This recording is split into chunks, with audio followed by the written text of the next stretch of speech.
My name is Gerald Francis Coleman. My rank was Lieutenant Colonel, United States Marine Corps. I had two experiences in Korea that were kind of unique.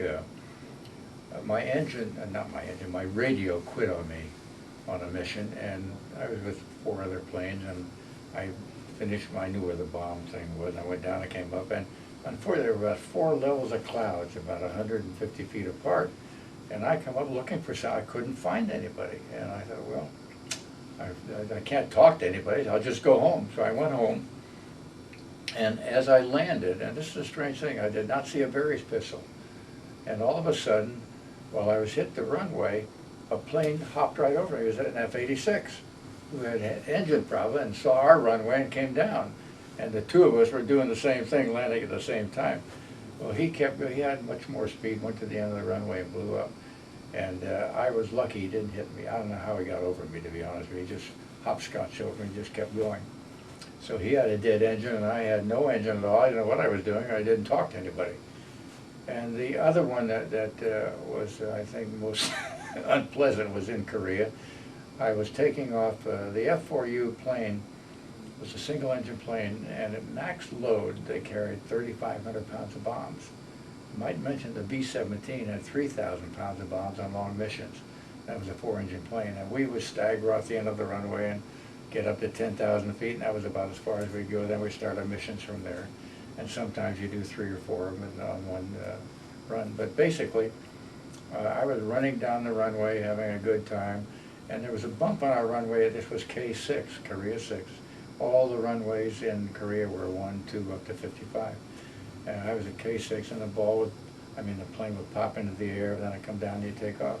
Well, my plane popped up in the air, and the engine stopped.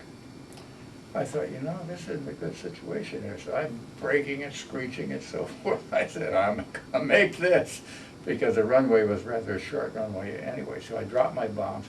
Now, bombs don't explode unless they're armed.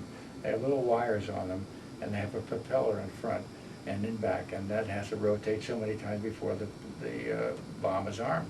So I let them go, and I thought, well, if I burn at the end of the runway with these bombs on, they'll blow up the base of me too. So I went off the end of the runway into dirt, and the next thing I remember, I was out. I remember my hands were stuck at the side, my knees were behind my ears, and my helmet was supposed to pop, didn't pop, had me by the throat.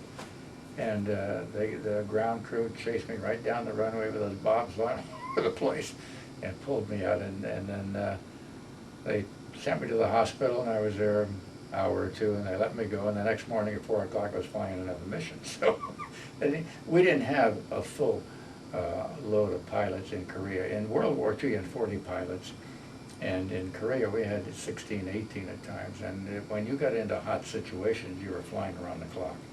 So that was those were the 2 things that happened to me where I could literally have been killed. Now, how many bullets and whatever you missed, I don't know. The guy that hit my roommate, he might have missed me and hit him, I don't know.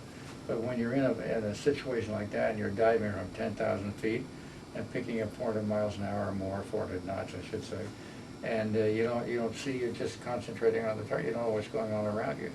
So I don't know how many close calls I had. Those 2 I know.